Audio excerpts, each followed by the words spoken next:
오늘 우리에게 주시는 하나님의 말씀은 시편 104편 1절부터 18절까지 말씀입니다.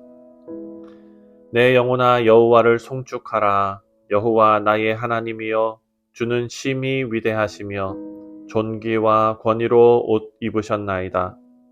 주께서 옷을 입음 같이 빛을 입으시며 하늘을 휘장같이 치시며 물에 자기 누각의 들보를 얹으시며 구름으로 자기 수레를 삼으시고 바람 날개로 다니시며 바람을 자기 사신으로 삼으시고 불꽃으로 자기 사역자를 삼으시며 땅에 기초를 놓으사 영원히 흔들리지 아니하게 하셨나이다. 옷으로 덮음같이 주께서 땅의 깊은 바다로 덮으시매 물이 산들 위로 솟아 올랐으나 주께서 꾸짖으시니 물은 도망하며 주의 우레소리로 말미암아 빨리 가며 주께서 그들을 위하여 정하여 주신 곳으로 흘러갔고 산은 오르고 골짜기는 내려갔나이다. 주께서 물의 경계를 정하여 넘치지 못하게 하시며 다시 돌아와 땅을 덮치지 못하게 하셨나이다. 여호와께서 샘을 골짜기에서 솟아나게 하시고 산 사이에 흐르게 하사 각종 들짐승에게 마시게 하시니 들나귀들도 해갈하며 공중의 새들도 그 가에서 깃들이며 나뭇가지 사이에서 지저귀는도다. 그가 그의 누각에서부터 산에 물을 부어주시니 주께서 하시는 일에 결실이 땅을 만족시켜 주는도다.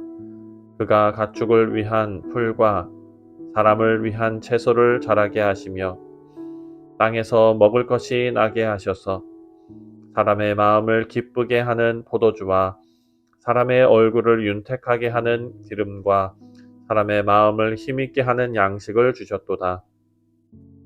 여호와의 나무에는 물이 흡족함이여 곧 그가 심으신 레바논 백향목들이로다. 새들이 그 속에 깃들미어 학은 잣나무로 집을 짓는도다. 높은 산들은 사냥을 위함이요 바위는 너구리의 피난처로다. 아멘.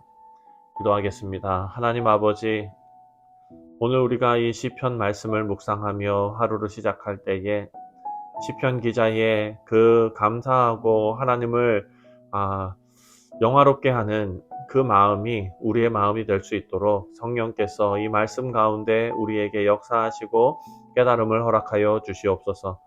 감사드리오며 예수님의 이름으로 기도하옵나이다. 아멘. 자, 오늘 이 말씀을 묵상하면 창세기 1장을 떠올리게 됩니다. 이 시는 하나님께서 만물을 창조하시고 보존하시고 또 다스리시는 하나님의 창조의 섭리에 대해서 찬송하는 그런 시입니다.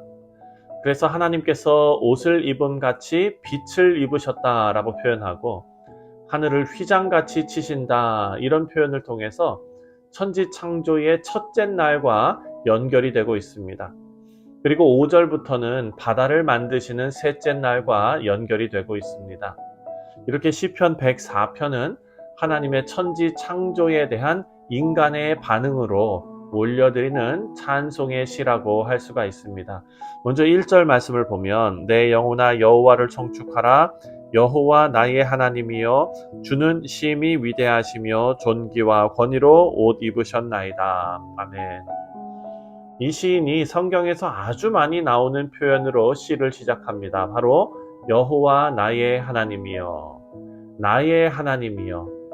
하나님을 나의 하나님으로 부르는 것은요, 성경에 너무나 자주 등장하는 표현이기 때문에 우리가 말씀을 읽을 때 거의 눈에 들어오지 않습니다. 그냥 읽고 지나가게 되는 그런 말씀입니다. 하지만 성경을 기록한 이 성경 기자들이 나의 하나님이다 라는 이 표현을 식상하리만큼 많이 사용하는지를 한번 생각해 보면 왜 그렇게 많이 사용할까? 그 이유는 하나님께서 우리가 하나님을 나의 하나님으로 고백하기를 원하시기 때문입니다. 우리 사랑하는 성도님들, 하나님께서는 우리 모두가 하나님을 나의 주님, 나의 하나님으로 고백하기를 원하십니다. 식상한 고백이 아니라 우리 마음속에서 깊이 우러나오는 진실한 고백이 되기를 원하십니다. 예전에 TV 드라마에서 이런 장면을 본 적이 있습니다. 어떤 드라마인지도 기억도 안 나고 그냥 그 장면 하나만 머릿속에 남아 있습니다. 한참 예민할 시기에 사춘기 여학생이 친구들과 함께 이제 학교에서 집에 가려고 버스를 기다리고 있었습니다. 그런데 그 버스에 탑승하는데 마침 아버지가 운전하는 버스에 오르게 되었습니다. 맞습니다. 이 사춘기 여학생의 아버지는 버스 기사였습니다. 친구들에게 버스 운전기사님이 아버지라는 것을 밝히기 싫어서 모르는 척하고 버스에 오르는 장면을 보았습니다. 아무리 드라마지만 그 장면에서 아버지의 마음이 얼마나 아팠을까 하는 생각에 마음이 한동안 불편했습니다. 우리 사랑하는 성도님들, 하나님께서도 자녀된 우리 모두가 하나님을 나의 아버지로 기뻐하며 고백할 때에 하나님께서도 기뻐하십니다. 빌립보서 2장 11절 말씀을 보면은요. 빌립보서 2장 11절에 모든 입으로 예수 그리스도를 주라 시인하여 하나님 아버지께 영광을 돌리게 하셨느니라. 아멘. 우리의 입으로 주님을 고백할 때 하나님께서 영광을 거두심을 믿습니다. 하나님께서는 이렇게 하나님을 주로 고백하고 의지하는 우리에게 특별하게 약속하신 것이 있습니다. 5절 말씀입니다. 5절에 땅에 기초를 놓으사 영원히 흔들리지 아니하게 하셨나이다. 아멘. 이 말씀을 잘 보면 하나님께서 땅에 기초를 두셨다라고 말합니다. 그리고 그것을 바다 위에 세우셨습니다. 이것이 참 재밌는 표현입니다. 얼마 전에 우리가 살고 있는 뉴욕에 지진이 있었죠. 서부에 사는 사람들은 지진을 많이 경험했겠지만 저는 뉴욕에만 쭉 있었기 때문에 처음 느껴보는 경험이었습니다. 우리가 살고 있는 이 지구는요, 그 속에 들어가 보면 엄청난 양의 마그마와 엄청난 에너지가 그 속에서 출렁거리고 있습니다. 그리고 지층이 판을 이루어서 움직이기 때문에 그 판이 서로 부딪힐 때 지진이 나고 또 화산 활동도 일어납니다.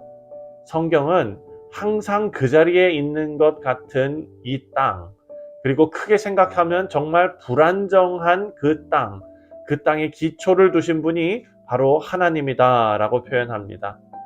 이것은 자연의 힘 앞에서 아무런 저항도 할 수 없는 인간의 삶을 요동치지 않게 붙들고 계시는 분이 하나님이시다라는 것을 우리로 하여금 깨닫게 해줍니다. 오늘 우리가 읽은 이 시편뿐만 아니라 시편 3편 5절에도 그런 말씀이 나옵니다. 시편 3편 5절에 내가 누워 자고 깨었으니 여호와께서 나를 붙드심이로다. 아멘. 우리는 지구 속에서 무슨 일이 일어나고 있는지도 모르고 그냥 누워서 자고 아침에 일어납니다. 그것이 너무나 당연한 일입니다. 하지만 실상 작게는 지구 속에서, 크게는 우주 속에서 우리가 상상할 수 없는 일들이 매 순간 일어나고 있습니다.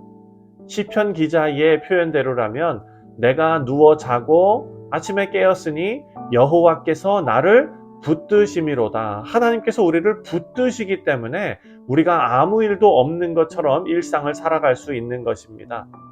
우리는 요동치지 않고 하루를 살아갑니다. 그 이유는 여호와께서 나를 붙드심이로다 입니다. 또 다른 시편을 보면은요, 시편 55편 22절 말씀입니다. 내 짐을 여호와께 맡기라. 그가 너를 붙드시고 의인의 요동함을 영원히 허락하지 아니하시리로다. 아멘. 우리가 매일 근심 없이 잠을 청하고 아침에 똑같이 일어나는 일이 너무나 당연한 것처럼 우리가 하나님을 의지하고 우리의 짐을 하나님께 맡기는 일은 너무나 당연한 일입니다. 왜냐하면 하나님께서 우리를 붙드시고 예수님의 의로 의인이 된 우리가 영원히 요동치 않게 하시기 때문입니다. 우리 사랑하는 성도님들, 우리를 위하시고 우리를 붙드시는 하나님을 보는 영의 눈이 있으시기를 주님의 이름으로 축원드립니다. 하나님의 이런 세밀한 보호하심은 9절에도 나와 있습니다. 9절 말씀을 보면 주께서 물의 경계를 정하여 넘치지 못하게 하시며 다시 돌아와 땅을 덮지 못하게 하셨나이다. 이 말씀은 6절에도 나오는 말씀입니다. 못으로 덮음같이 주께서 땅을 깊은 바다로 덮으심에 물이 산들 위로 솟아올랐으나, 하나님께서 우리를 다스리시는데 얼마나 세밀하게 다스리시냐면 바다의 물을 경계를 정하셔서 그것이 넘치지 못하게 하셨다라고 말합니다. 하나님께서 천지를 창조하시기 이전에는 그 물이 다 넘쳤습니다. 혼돈으로 가득했습니다. 하지만 하나님께서 천지를 말씀으로 창조하시면서 물의 경계와 땅의 경계를 정하시고 이제는 절대로 혼돈이 가득했던 그 이전으로 돌아가지 않게 하십니다. 이 말은 온 세계의 만물이 하나님의 준엄하신 말씀, 그 명령에 붙들려 있다는 것을 의미하고 있는 것입니다. 우리가 읽은 9절뿐만 아니라 10절 말씀을 보면 10절부터 12절까지 바다나 산이나 솟아나는 샘이나 강물이나 들짐승이나 이 모든 것이 하나님의 준엄하신 명령에 붙들려 있습니다. 우리 사랑하는 성도님들, 이 말씀은 우리에게 너무나 큰 위로와 또 힘이 됩니다. 우주를 다스리시는 하나님께서 우리의 삶 또한 주관하고 계시기 때문입니다. 하나님께서 우리의 삶을 세심하게 돌보시고 섭리하십니다. 다시 말해 우리의 인생도 하나님의 준엄한 명령에 붙들려 있다라는 말씀입니다. 우리의 필요를 채워주시고 가장 선한 것으로 우리에게 공급하시면서 우리가 위기의 순간, 어려운 시간을 지날 때에도 우리를 지키시기 때문에 우리는 염려와 근심을 버리고 하나님께 나아갈 수 있게 되었습니다. 우리 사랑하는 성도님들께서 오늘 하루 염려와 두려움을 모두 내려놓는 우리 믿음의 귀한 복된 성도님들 다 되시기를 주님의 이름으로 축원드립니다.